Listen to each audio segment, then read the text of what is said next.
Olá, meus caros, falando de direito, nessa oportunidade vamos trazer a diferença de foro privilegiado, ou no seu nome técnico, foro especial por prerrogativa de função, e imunidade parlamentar. Deixe seu like, se porventura não é inscrito no canal, se inscreva. O embasamento legal para esses dois institutos se encontra no artigo 53 da Constituição da República Federativa do Brasil e também no artigo 102. No caput do artigo 53 já se fala precisamente da imunidade parlamentar. E a partir, ou no parágrafo 1º, fala da prerrogativa de função ou do foro especial por prerrogativa de função, que também é falado no artigo 102, inciso 1, a linha B. A principal diferença do foro para a imunidade parlamentar trata-se da competência, porque a imunidade parlamentar ela não discute a competência, ou o conceito dela tem a ver com a competência em que órgão que vai ser julgado exatamente um crime feito por uma autoridade. Lembrando que existe o foro privilegiado e a imunidade parlamentar para proteger a autoridade pública, para que ninguém processe ela. Até em tese seria muito bom existir esses institutos, só que existe, por outro lado, o abuso. Porque você é político, tem o seu inimigo político tem algum amiguinho lá que é juiz, e ele pode dar um jeito para te processar e imediatamente tirar do cargo, sem você passar por um órgão superior, mais criterioso, julgando bem o caso em tela.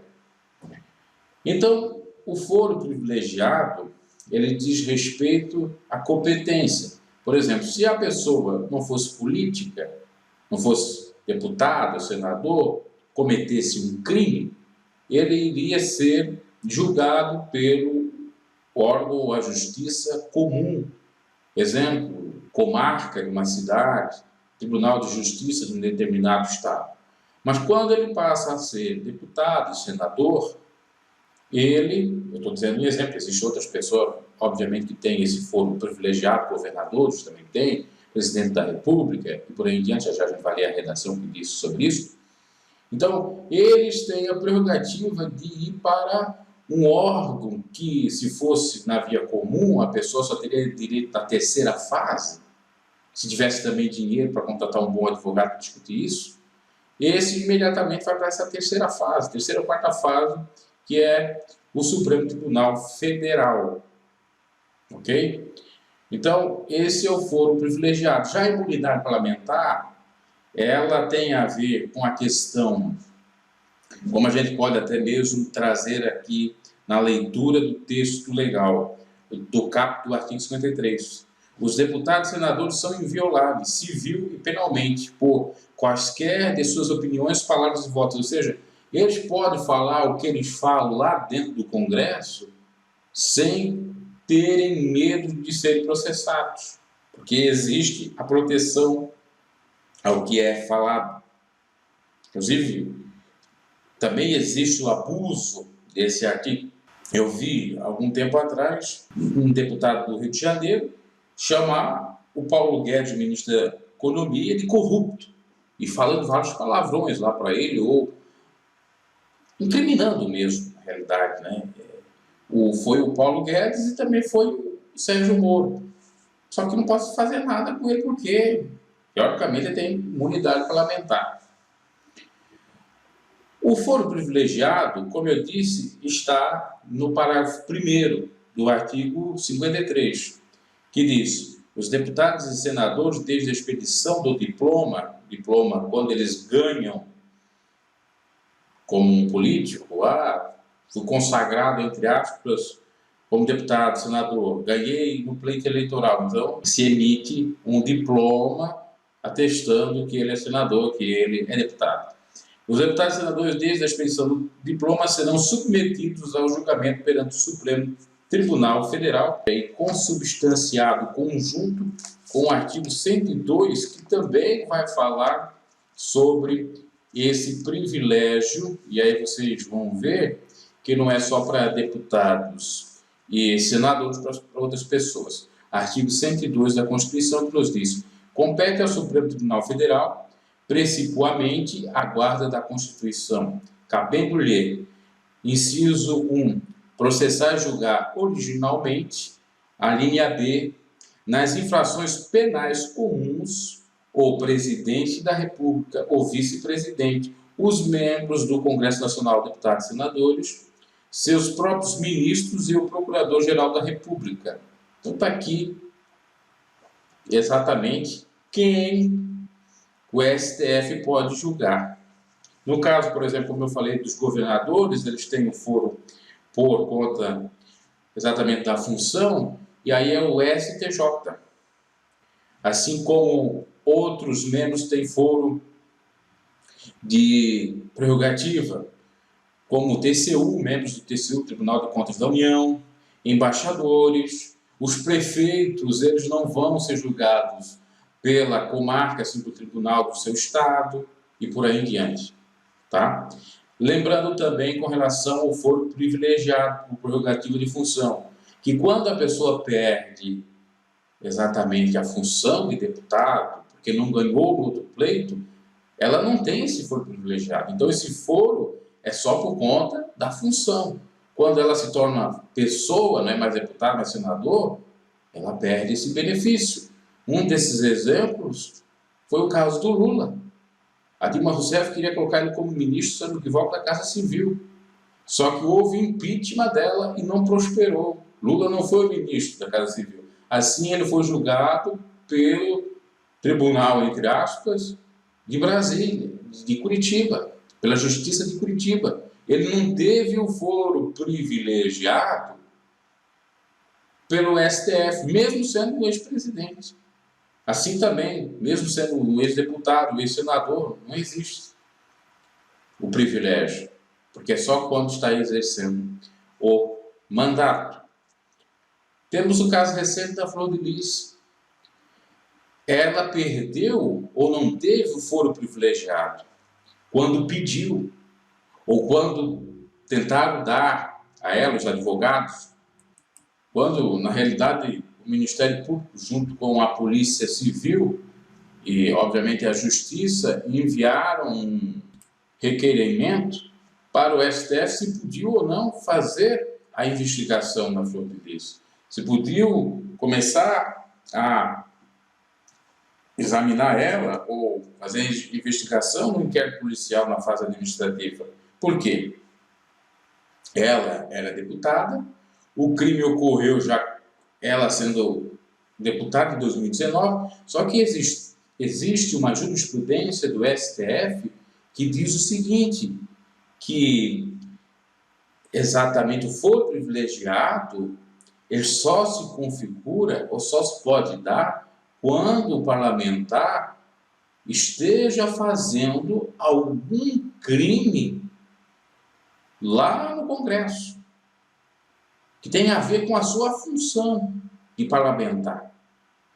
Pode até não ser no Congresso, mas tem a ver com a função parlamentar. Como no caso em tela da Flor de Lis tinha nada a ver com a profissão dela, com a vida pública, com a autoridade pública dela, e sim da esfera privada, o STF decidiu para que a Justiça do Rio pudesse prosseguir com as investigações, inclusive com ela, porque ela não tinha o foro especial por prerrogativa de função, diferente do que ela tem agora, que é a imunidade parlamentar, que, como já dissemos, está no artigo 53, e a partir do parágrafo 2º vai se configurando. Olha só o que diz o parágrafo 2º do artigo 53 da Constituição. Desde a expedição do diploma, os membros do Congresso Nacional não poderão ser presos. Então, essa é a imunidade dela. Tem a imunidade que a gente já falou, do direito de opinião, agora, do direito de não ser preso ou presa, salvo, contudo, todavia, se fosse pega em flagrante cometendo algum crime inafiançável. Nesse caso, os autos serão remetidos dentro de 24 dias à casa respectivas para que, por voto da maioria de seus membros, resolva sobre a prisão.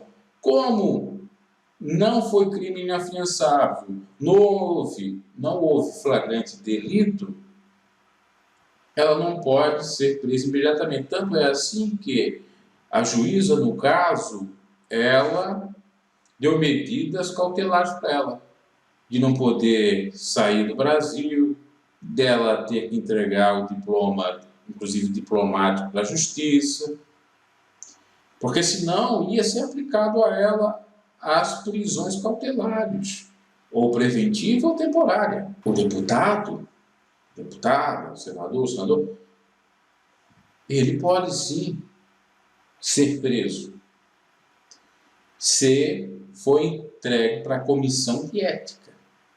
E lá foi discutido e foi mostrado que realmente a conduta dele não é condizente com a vida pública que ele tem, ou ela tem. Abre-se uma votação, um voto favorável à cassação do mandato. Aí sim, a pessoa volta a ser o que ela era antes, uma pessoa comum como nós. E não tem mais a imunidade parlamentar. E pode ser preso a qualquer momento. Ok? Cabe aqui salientar também o foro privilegiado e a imunidade parlamentar. Tem muitas discussões no próprio Congresso para eliminar o foro privilegiado, a imunidade parlamentar, ou restringir ambos os institutos.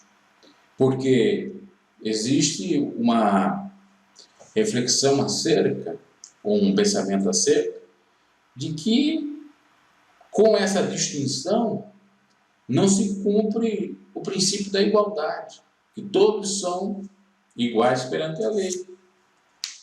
Mas não é assim que tem se configurado. Como diz o artigo 5º, todos são iguais perante a lei, sem distinção de qualquer natureza, garantindo aos brasileiros e aos estrangeiros residentes do país a inviolabilidade do direito à vida, à liberdade, à igualdade, à segurança e à propriedade.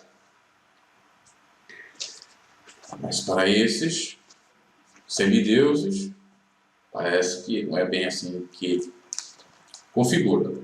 Por outro lado, cabe salientar também que não é só no Brasil que existe foro privilegiado, imunidade parlamentar. Na Espanha tem, em Portugal tem, na Argentina, na Colômbia, em outros países existe. E muitos chegam a dizer, o Brasil é o país da impunidade, porque tem imunidade parlamentar, porque tem o foro privilegiado, mas não é só no Brasil. A origem, se você for para analisar, do foro privilegiado e da imunidade parlamentar, e o escopo, o motivo, até são bons. Mas para o bom político, não é para o ruim, não é para o bandido. Porque muitos têm abusado, sim, desse instituto, e como? Para livrar-se de inúmeros perrengues criminais civis. Ok, então falamos um pouquinho aqui no quadro, falando de direito, sobre a diferença entre imunidade parlamentar e foro privilegiado. Bem simples, foro privilegiado tem a ver com a competência, o órgão que vai julgar, se é na esfera comum, se é estadual, se é o STF, STJ, e a imunidade parlamentar diz respeito aos outros direitos dos próprios parlamentares, direito de opinião sem restringir, sem intimidação, sem ter nenhum processo nesse sentido, pode falar o que bem entende, e também com relação à prisão. Enfim, se você for analisar os outros parágrafos que falam do artigo 53, ali dizem mais os direitos do próprio parlamentar e também o modo como é feito o processo, caso haja alguma irregularidade no instituto. Ele é recebido ao presidente ou pelo presidente da Câmara dos Deputados, ou pela mesa diretora, ou para os membros da comissão de ética. Abraço e até uma próxima.